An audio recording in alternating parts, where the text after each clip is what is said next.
Hi guys, and welcome back from Carly at the Herbathicary. Really good to see you guys again. If you're new to the channel or like the videos, please show your support by hitting like and subscribe down below. So a quick disclaimer, this video is for entertainment purposes only. I am not a doctor or an ethnobotanist. I own a lot of good guidebooks and have been doing this for a while.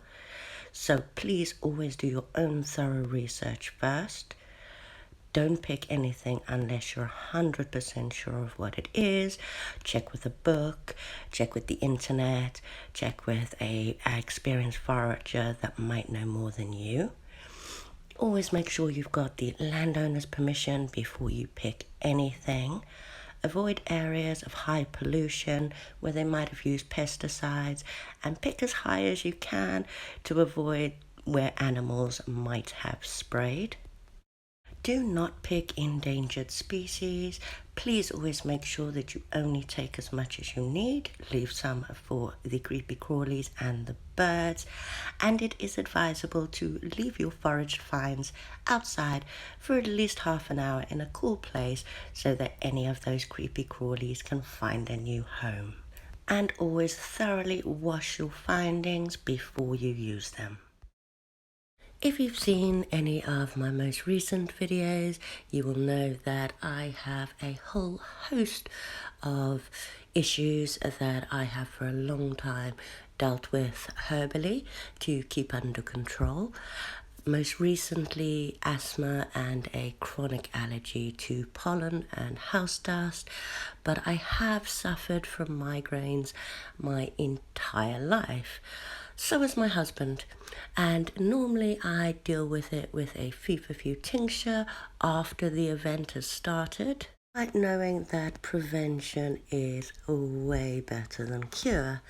Now, as my husband also suffers from migraines, turns out when two migraine sufferers make babies, the likelihood is they're going to suffer from migraines too.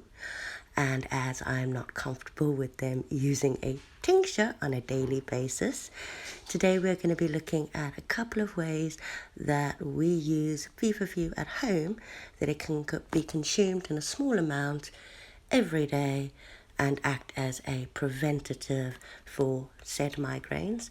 Now, feverfew has been used for millennia for this purpose. It also has powerful anti-inflammatory and pain-relieving properties. Obviously, if you have a chronic illness, please see your doctor first. Now, our feverfew, or our tanacetum parthenium, looked like this in June this year. However, it quickly died back as it was in an area that didn't get a lot of water. I did, however, manage to harvest some of the seeds and grow this little baby here, which I keep indoors when it's cold, and hopefully this will keep going throughout the year. So I'm just going to harvest some of these bigger leaves. Now you will see that where these bigger leaves come out, there'll be another stem trying to grow. So if you harvest the big ones right at the stem, it should get bushier. Well, fingers crossed, that's the theory anyways. And one of the favorite breakfasts in my house is bagels and cream cheese. So I have some fresh whole milk, I have some double cream, some white vinegar, and my feverfew leaves. So in my pressure cooker, as I can control the temperature, to my 568 mils of whole milk, I'm adding 132 mils of cream. So that brings it up to 700 mils of cream and milk combined. And in my double boiler system, I'm going to set that to 41 degrees or 42 degrees. And I'm going to give that a minute to come up to temperature. And while that is doing its thing, I'm going to finely chop my feverfew leaves. Now, they do have quite a bitter taste, and getting my girls to just eat them like this doesn't go down so well. But I do actually find that the flavor mixes really well in like a cream cheese, and they absolutely love it like that. So I want my bits to be quite small. And then I want to weigh out for my 700 mils of milk and cream. I want 50 mils of the distilled white vinegar. You can increase these amounts if you want by doubling them if you want to make more. I find that this is just enough for 4 to 5 days in our house, which is about as long as I reckon it should last in the fridge, and then we just make it fresh. My pressure cooker has just binged to let me know that it has reached 42 degrees. So I'm now going to add that distilled vinegar, and I'm going to give that a good stir in. And as you watch, it will slowly start to what looks like curdle, and it's separating, and you can see the curds and the whey separating. So once that seems quite incorporated, and the milk and the cream is actually starting to change color, or rather lose its color, it actually starts to come like a cleary, creamy, off-white liquid rather than that thick cream. We're just going to pop our lid back on, and I'm going to leave that for about 10 minutes to do its thing. Now I have actually lowered or turned the pressure cooker off now, and after 10 minutes it's really nicely incorporated and separated. So I'm now going to add my feverfew leaves. Now you can add it after you've made it, but I am going to be using that whey to make a herb bread later, so we do actually want that flavored with the feverfew as well. Giving that a good mix in to make sure that it's thoroughly and evenly mixed. It does make it easier to ensure that you get about the same dosage every day. And now all we want to do is separate our nice cream cheese from that whey. Now I am, like I said, going to be using that to make a herby loaf later, so I do want to keep that. So I've just got my fine mesh sieve, and I'm going to strain off as much of the whey as I can at this point, or as much as of those curds as I can. I am just going to let it drip through for about 10 minutes. I don't want to put any pressure on it, as it will just push all the lovely cream cheese through the holes in my sieve, and that's not what I want. But it is really, really nice and chunky now, kind of like a chunky cottage cheese. So I'd probably have mine like this, but only if I was eating it fresh. We do want to get some of that excess whey out. So I'm just going to pop it back in my bowl.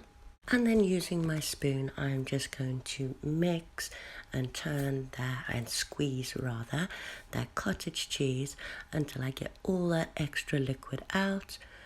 As I get more, I'm just going to decant that off, and I'm going to continue this until I've got as much out with my spoon as I can.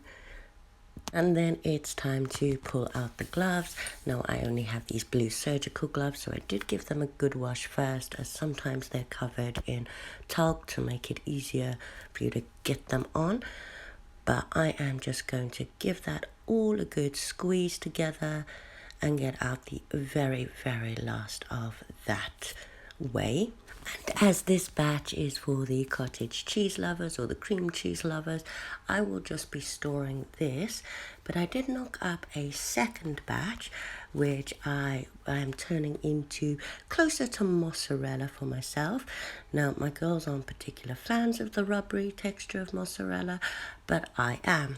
Now you can pop this in the microwave to increase the temperature. However, I find the easiest way, because I can monitor the temperature with my pressure cooker, is to return that way and raise the temperature to about 85 degrees. What we're trying to do now is kind of melt that cottage cheese and bring the particles all together. So I've raised my temperature to around 80. And once that has reached optimum temperature, I am just going to pop my little boilie back in there, and I'm going to spin it around a few times just to make sure that it's heating through fully. Now it won't quite have gotten to temperature yet, and you will need to repeat this process a couple of times, but I'm just going to grab it out, and then again I'm going to give it a good squeeze, but this time I'm actually squeezing and stretching. We want to get that stretchy quality to it.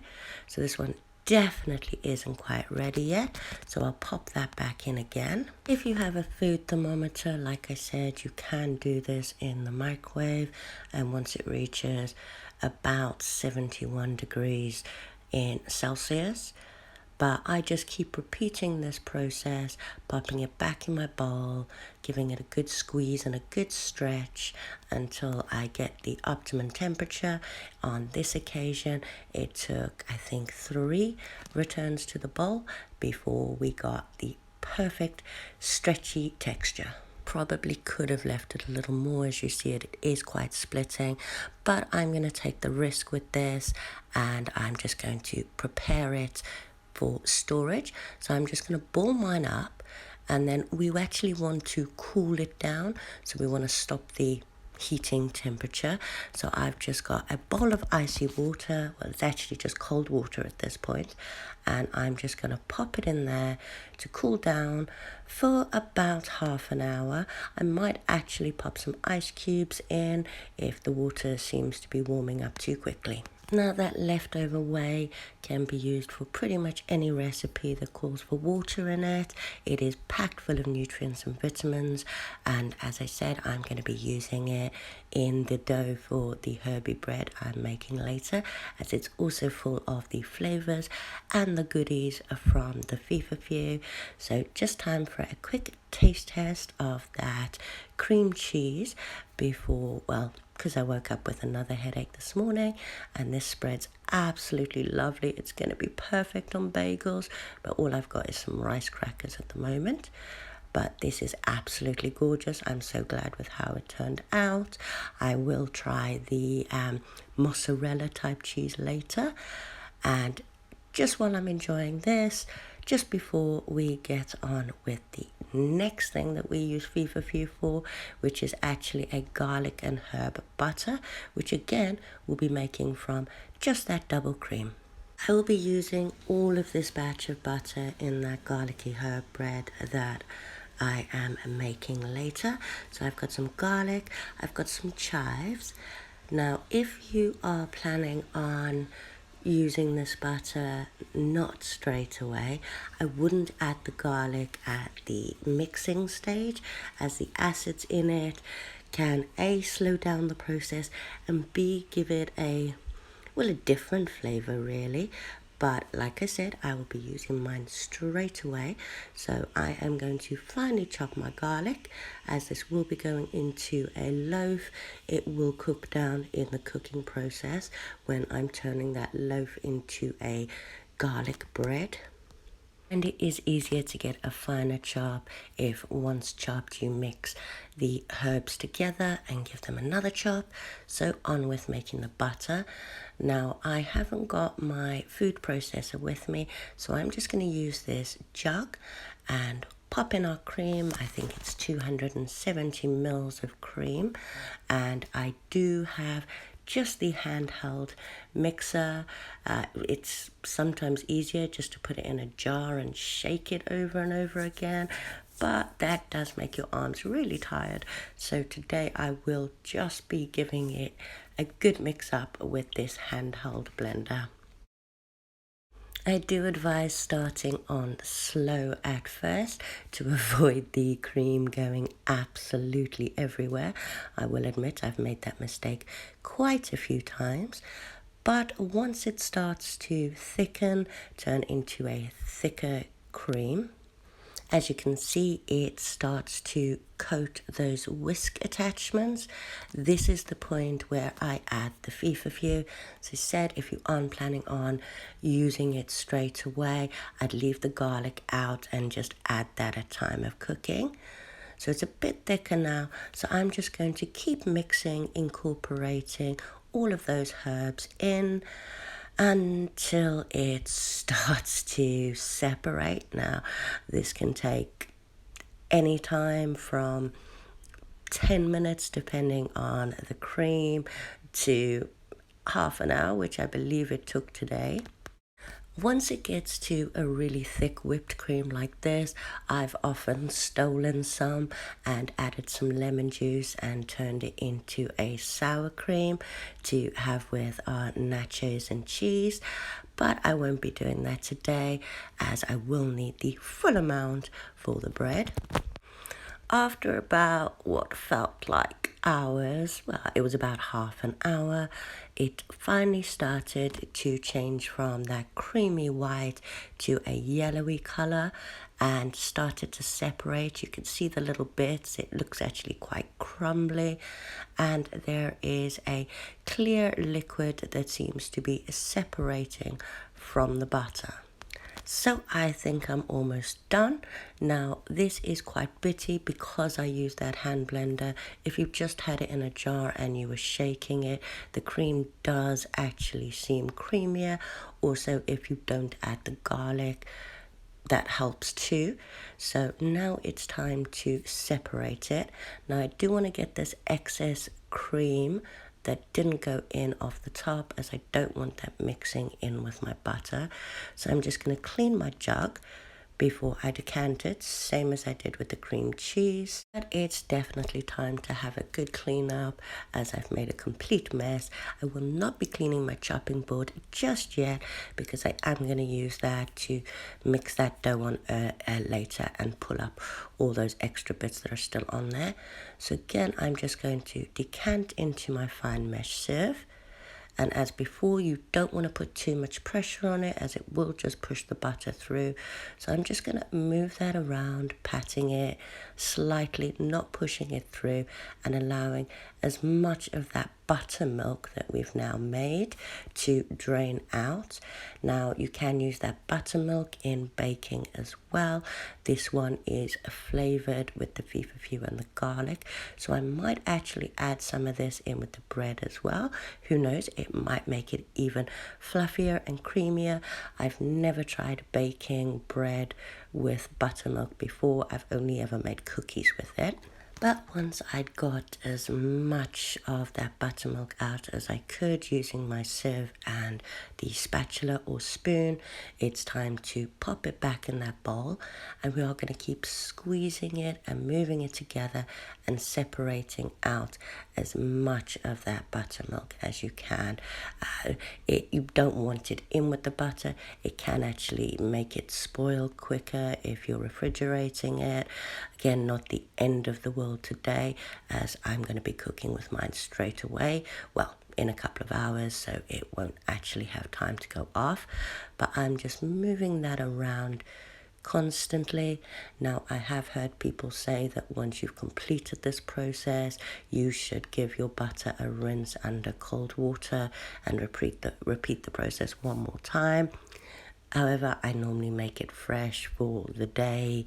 I will rinse it in cold water if I do plan on making more and it being in the fridge for longer. But to be honest, these things never last that long in my fridge. So I'm just going to keep repeating this till I've got as much out as I can with my spoons. Removing any of that excess buttermilk as you go, as you don't want it remixing in with your butter. Now I seem to have gone as far as I can, so I'm just going to give it a quick taste, or test rather, and make sure that it actually comes together smooth and has that spreading texture. Even when running it through my hands like that, there was still a lot of that buttermilk coming out, so I'm not quite ready. Now, although we do enjoy this in our house and it is well worth it, this is quite a long process. So I'm going to keep squeezing and moving it to the edge of the bowl, allowing as much to come out as I possibly can.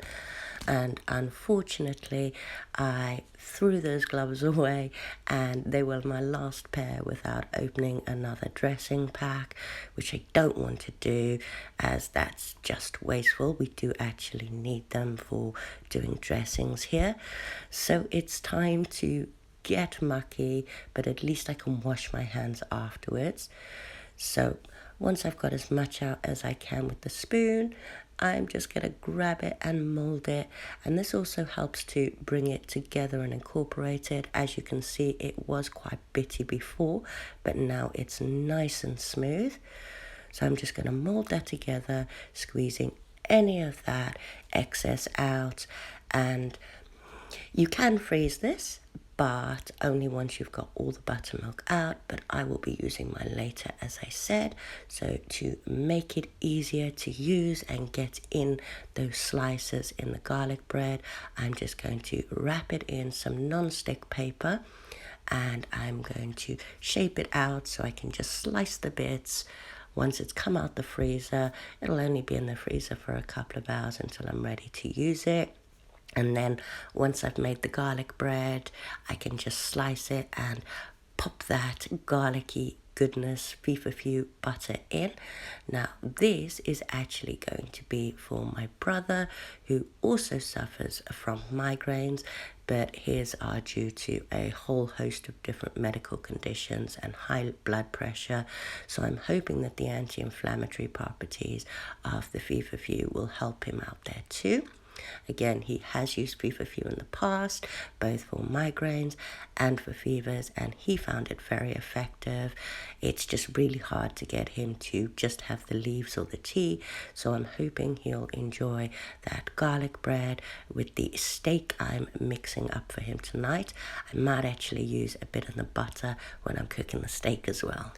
Again, although I couldn't find any warnings against the effects of a feverfew, if you are on other medications, you have any other disorders or pregnant, please speak to your doctor first before incorporating any herbal remedy or any alternative medications into your diet. You never know what anything could contradict with, or so rather be safe than sorry. Let us know if you guys use this recipe. This was the mozzarella version that I made.